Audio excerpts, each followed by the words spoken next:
nila sa Omnibus Election Code. Ms. Marlica. Pinakamahalagang mawala na sila sa pwesto ngayon na. Kung pwede, ngayong araw, ngayon na.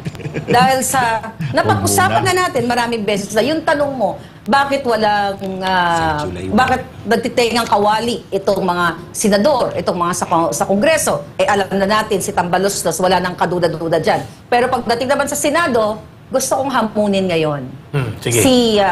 si Senate President Zubiri. Sige. Huwag mo nang intayin na ilabas ko ang mga bagay na kinasasangkutan mo. Ayun. My goodness. Ngayon, Klaro. the reason why sila ay nagbingi-bingihan, dahil Mig Zubiri, dito, first time sa Pilipinas nating mahal, gusto kong sabihin sa taong bayan, na ikaw ba, tanungin mo na kita, kasabwat ka sa illegal activities na ginagawa ni Lisa, ni Chua, at marami pang iba? Kaya dinidedman nyo ang taong bayan? Kaya wala kayong pakialam sa taong bayan? Hindi nyo dinidinig ang hinaing ng mga Pilipino na kung saan meron kayong pananagutan sa amin, sa bawat isa? Bakit?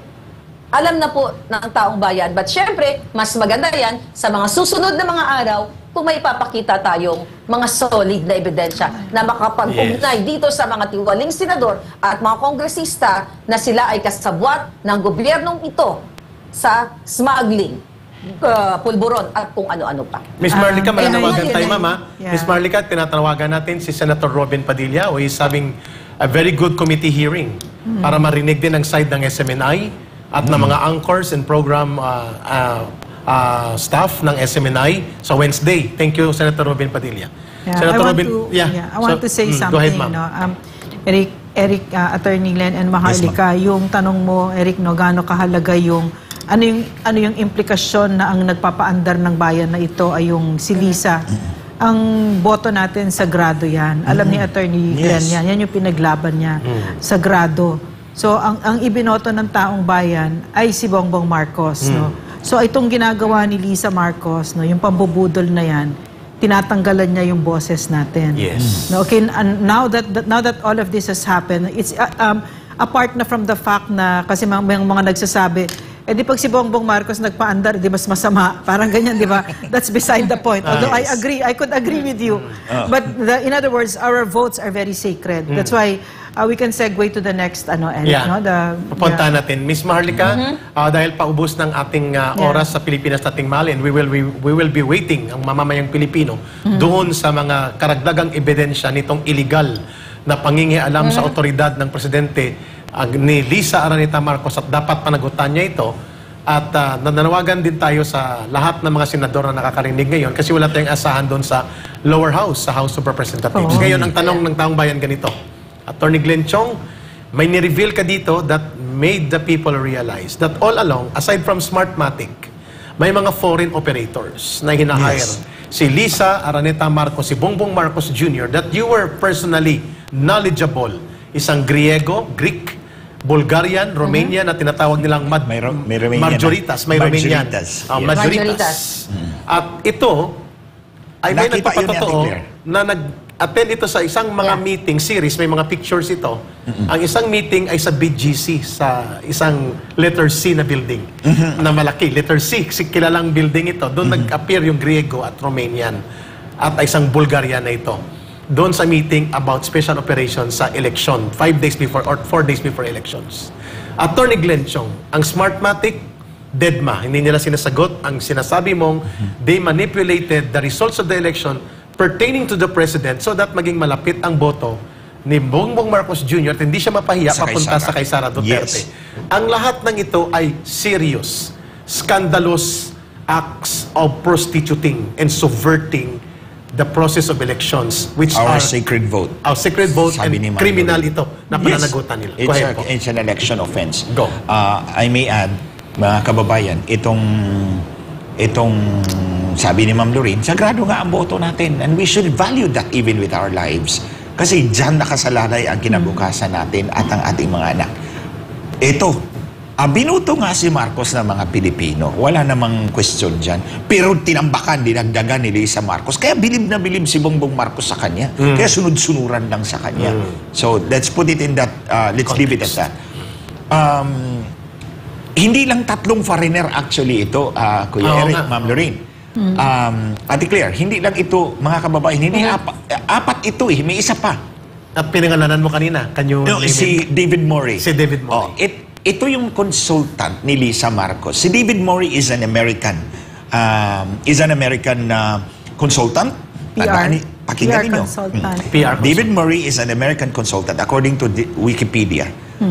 Is an American consultant, strategist, author, speaker, professor, and worst of all, magician. Magician. Hindi ko alam, magician pala ito. At any rate, during the campaign, nandun si David Morey sa kanya. Nagbibigay ng payo. And ang ano nila, ang focus nila is yung underdog theory. Yung underdog na message. Kaya paawa effect si Bongbong Marcos sa atin, tayo ng mga Pilipino. Lubhang maawain, naawa. Kaya nabudol tayo lahat. So, in that regard, tama si Lisa Marcos, underdog tayo. Kasi palagi niyang sinasabi, the Filipinos love the underdog. So, kumuha talaga siya ng consultant about underdog. Ito si David Morey. Giving them strategies and advice. Itong interview kay Taberna, sabi nga ni Ate Claire, may foreign consultant siya. Yan si David Morey. David Morey. Ilagay natin, pangalanan natin. Na nag-flop. Hindi kasi in-expect ni David Morey. Ito mga kababayan, for the Namulat first ng time, tao maririnig ninyo dito sa Pilipinas, nating mahal. Ate Claire, hindi ko pa ito nasabi sa inyo, but here, sa inyo lahat mga kababayan. Go ahead. It appears na yung desisyon ng Korte Suprema na may grave abuse of discretion ang COMELEC at binawi yung disqualifikasyon ng Smartmatic, may epekto yun ngayon. Kasi, for the first time, dito sa Pilipinas nating You're mahal. taking the recent decision of the Yes, itong recent decision na magkasunod doon sa pag-withdraw nila sa kaso sa Amerika. Sa One American News. Si Smartmatic ngayon is actively courting Miro. Si Miro, ito yung nanalo sa bidding. For 2025. Sole bidder for bidder. 2025 elections. Ang sabi ng Korte Suprema sa desisyon, hindi na pwedeng baguhin yon. Tama na yon. Doon ka na sa 2028 sumali. So ngayon, si Smartmatic, nakikipag-usap or is attempting to pakikipag-usap kay Miro na yung software nila ang gagamitin sa 2025 elections. And that's very dangerous. Front si Miro, pero ang real operator Smartmatic. Si Smartmatic. Kasi nandun sa software ang daya eh. Labag sa batas yun? Hindi pwede yun. Hindi pwede yun. Kasi ang nanalo dapat dyan, Miro. si Miro. So why is Smartmatic doing that? Yes. What is the strategy? And, good point, Ma'am Lorraine. Mga kababayan, and Miro, you listen to this one. Miro, if you are listening, listen very carefully. I say this in English. That attempt of Smartmatic to inject their software into your system is in preparation for 2028 that you will be outed once and for all. It's a way to out you. They will justify that the machines, even if it is yours, will actually run with their system. Whose idea is this? It can only come from Smartmatic because Smartmatic is so desperate to get the Philippine elections. May kasabwat ba dito? Si Lisa ba kasama dito? At okay. iba pa. Okay. Yeah, mas Parang maganda. Definitely. Definitely. Kasi Smartmatic cannot act by their own as if they are sovereign here. Ito ganito. They would not be so brazen. When, Ma'am Lorraine, Kuya Eric, when I executed that declaration for the U.S. District Court of... Can you have a very Yes, brief sige, please. backgrounder to that case sa US? Sa Kasi US. maraming hindi nakakaintindi ng case. Sige, mga Hold your line, kababayan. Miss Maharlika. With your indulgence. She's a part of this. It's part of it. So, nung kinasuhan sa Andres Bautista, sometime on September 17, 2023. Former COMELEC chairman. Yes, former COMELEC chairman ng Homeland Security. Nabasa ko doon sa CNN report that One American News ay kinasuhan ng $2 billion na defamation suit ni Smartmatic. Smartmatic. And they are looking at the Philippines. Nagagawin. Pupunta yung mga abogado dito sa Pilipinas maghahanap ng ebidensya.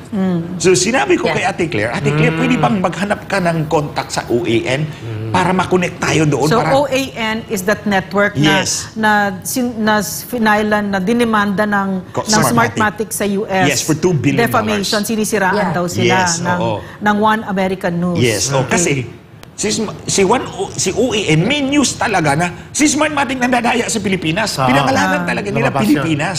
Okay. So that's why the lawyers wanted to come here. Yeah. And then, kinausap ko si Ate Claire, Ate Claire, tulungan mo ako na ma-reach out natin si OAN. And she did her best and nakuha nga niya. And nakonect niya ako. Kaya nga sabi ko, ikaw Yeah. talagang bida dyan. So they invited me to go there. Oh, sige, Ate Claire. Go ahead po. Yeah. So, kasi kami ni Attorney Glenn Siong, dahil nakikita nyo naman, lagi kaming nag-interview patungkol nga dito sa kanyang advocacy sa Yeah. Smartmatic. So, napagkwentuhan namin one day dahil naghahanap ng lawyers ang OAN One American News. Ang issue po kasi noon, 2020 election, Trump and Biden. Yes. So, very vocal ang One American News na talagang itong Smartmatic ay hindi mapagkatiwalaan at nagkaroon ng rigged election noong 2020. Kaya naman, yun, naghahanap sila ng abogad, ng mga lawyers from the Philippines. So habang, constant yung communication namin ni Attorney Glenn Siong, yun nga sabi namin na, sabi ni Attorney Glenn, ano kaya mag-reach out tayo? Actually, Attorney Glenn, mga kababayan, Doc and Kyrie, nag-reach out ako sa Fox News before sila nag-settle ng 700 million sa Dominion. Pero mukhang hindi na nakita yung email ko at tumawag din ako, kumbaga, unsuccessful. Yeah. So, nag-email ako sa One American News at tumawag ako. Na nag-email ako, may sumagot. Pero may pinorward silang personality na ito yung kontakin mo. Actually, Attorney Glenn, mga nakatatlo o apat yatang transfer ako hanggang sa nakuha natin yung right person. So, yun ang story niyan. Kaya naman, pinorward ko kay Attorney Glenn, sabi ko, bahala ka na dyan, sumagot na sila, provide the evidence sa kanila. So, Okay. yun po ang So, So, naging expert witness ka doon. And in short, actually, tinanong nila ako what are my expectations. Ang sabi ko, I have been fighting Smartmatic for the last 14 years of my life. I do not expect anything from the people. In other I'm words, not you were not paid. No, they never paid. Neither was Maharlika paid by the No. One Wala American News. kaming wala kaming nakuha kahit Pro bono et amore. Yes, pro bono et amore. Mga kababayan, actually may witness sila, yung abogado, yung law firm that is Jackson Walker LLP. It's a 135-year-old law firm Sa Amerika. Okay. sa Amerika. They have 500 lawyers across the country. They have more than $400 million in revenues. $400 million in revenues nila. Ha? So, So, sabi ko, malaking law mabilis firm. pala itong pumatak yung kanilang counter eh. Oh. Yeah. So, sinabi nila sa akin, we have a Venezuelan na witness. Empleyado talaga ni Smartmatic. Ng Smartmatic. At sinabi talaga ng empleyado nito, they are very, very bad people. Oh. Ang problema, upfront sinabi niya, you have to pay me. Why did he want to be paid? For his own security daw.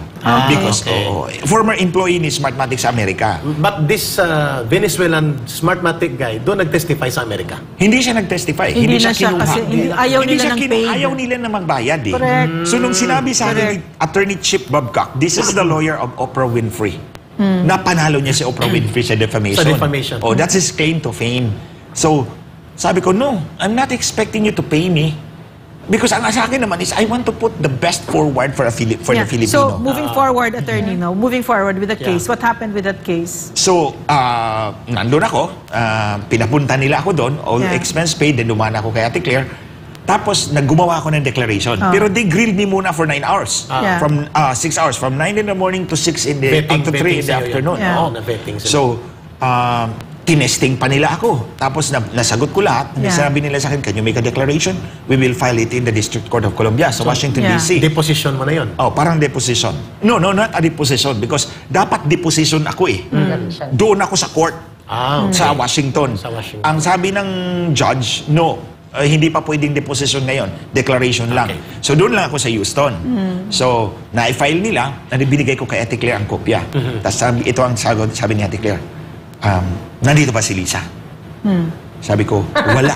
Yeah. Yan yung una niya eh. Nandito ba si Ahas? Sabi ko, nagkape-kape kami. Tapos sabi ko, wala. Kasi baka sinundan ka. No. Ang No, sabi ko sa kanya. sa sinulat. Sa declaration. Ah, yung declaration. final sa... Kala ko baka sinundan. Kasi gusto binigay ko ko sa kasama. kanya. Yes. Yeah. Binigay ko sa kanya eh. Sabi niya, nandito ba si Ahas? Sabi ko, wala, Ate Claire. Sabi niya, bakit wala? Sabi ko, strategy natin yan. Sabi niya, bakit? How? Sabi ko, pag nakita ni Lisa yan, pipresurein niya si Smartmatic, withdraw. Yeah. Habang hindi pa ako nakaladkad dyan. Kasi pag napunta na yan, si Glenn Chong doon sa jury, ikakaladkad ka rin na ako. Sa Washington DC yun. So madaling umabot sa White House, sa State Department, masisira siya. And this is an election year for Biden. Correct. Yeah. O di, sasabihin na Biden, dumistansya tayo kay Marcos, mandaraya pala yan. So, ang point ko kasi, ma-withdraw. Actually, before I left the office of Chief of Yeah. I told him, I expect Smartmatic to withdraw. Sinabi ko talaga. So you expected Smartmatic sued OAN for $2 billion. billion, and yet you expected To withdraw. na Smartmatic ang mag-withdraw. Yes. Because pag of nabasa your- nila yung declaration. yes. Kasi, sino ako? Tapos, dayaan sa 2020, 2013, 2016, 2019, 2022. So yung Tapos, pattern of pandaraya, manipulation, and rig elections nakadugtong sa ginawa nila sa Pilipinas doon din sa yes. American election. Ang hinanap Oo, talaga klaro. nila sa akin is, na-overturn ba ang resulta ng makina? Sabi ko meron. Villafuerte versus Bordado. Dala-dala ko isang maleta Bicol, na certified true copies. Bicol? Yes, ng revision report. Ito, sabi ng makina, 100 lang si Villafuerte. Pagbilang ng balota, 235 pala. Si Bordado, 300 plus. Ang bilang pala, 57 lang. So yung discrepancy sa actual ballot and machine input Na-overturn yung talo ni Villafuerte doon, ni Congressman Villafuerte. Kaya believe Decided case yan. ang ginawa ng ng HREP, nung nakita nila yung discrepancy, dinismiss agad. Kasi patay na si Congressman Villafuerte at that time. Ang tatay si Luis. Yes. So, pagkatapos nun, umuwi na ako dito sa Pilipinas, and that's exactly what happened. So they won. So si Miru, let's go back to that. Dito sa Yes. Pilipinas. Yeah, Attorney Glenn, Ang connection, ang pinagkataka. gaano kadelikado itong pattern ng panggagamit sa Smartmatic at ngayon maniniubrahin niya papunta sa new winner sa na parang bagong kumpanya pero yun pala nagmamaniobra siya. How dangerous is this and how it is connected to the 2028 operations ng mga Marcoses? Ang sa akin mga kababayan, Kuya Eric, Ma'am Lorraine, Ate Claire, mga kababayan, hindi mawala-wala sa isipan ko yung koneksyon ng pag-withdraw ng Smartmatic suddenly. By the way, 2 years itong kaso nakabinbina, hindi umatras si Smartmatic. 4 months after I filed the declaration, December 6 ko yun pinirmahan eh. Final December 10. Ngayon, April, withdraw. And then all of a sudden, nakakuha ng pabor sa kanila ng desisyon si Smartmatic sa Supreme Court. Ang nasa isip ko, withdraw ko. Withdrawin mo yan. Para ma-qualified ka rito. Did you see a hand there ng Comelec Chairman Garcia to be involved with Lisa Araneta Marcos and all other interested operations for 2028? Good point. Si George Garcia is not expected to be independent, mga kababayan. Bakit? Nandun si Arifa. Si Arifa, sekretary ni Lisa. Si Arifa, di ko na lang pangalanan yung apelyido, nandun Who sa... is Arifa? He's the commissioner? No, what si is Arifa ang tinalaga ni Lisa na bantay ni George Garcia sa opisina. Head executive assistant. So yung may point person si Lisa In other sa words, Comelec. in-appoint nga niya si George Garcia pero nilagyan niya ng bantay. Yung secretary niya na matagal, nakatrabaho ko rin si Arifa. Hanggang ngayon active pa to doon. Nandun sa kanya, head executive assistant yata. Mukhang medyo matagal-tagal ito na usapan. Magbabalik ka Nakakayak. definitely. At Attorney Glenn Chong, maganda at naipangalanan mo at naisiwalat mo. Miss Maharlika, your reaction to this before we wind up, dito sa napakalinaw na modus operandi, orchestrated, well-funded, well-planned towards 2028, hindi lang 2025 ang kanilang gugurgurin ang resulta pabor sa pag-dominate sa resulta ng elections so that they will have a basis to control also in 2028. Now nagbabalik ang multo ng Smartmatic operations na nabulgar sa Amerika na pandaraya, dumudugtong balik sa Pilipinas. Miss Marlica. Well, katulad ni Attorney Glenn Chong, kasama akong sumuporta sa kanila dahil lumaban sila sa electoral protest. Dahil sinasabi ni Marcos Jr. na sila ay dinaya. Pero right after na sila ang nanalo, nanalo, at higit pala sa kaalaman ng taong bayan, ay nakipagsabuatan si Lisa. Simple lang po ang reaction ko. Naipaliwanag na lahat ang mga technicalities ni Attorney Glenn Chong about it na ang pamunuan ni Marcos Jr., si Lisa ay nakipagsabuatan sa Smartmatic. Simple lang, dapat na silang matanggal.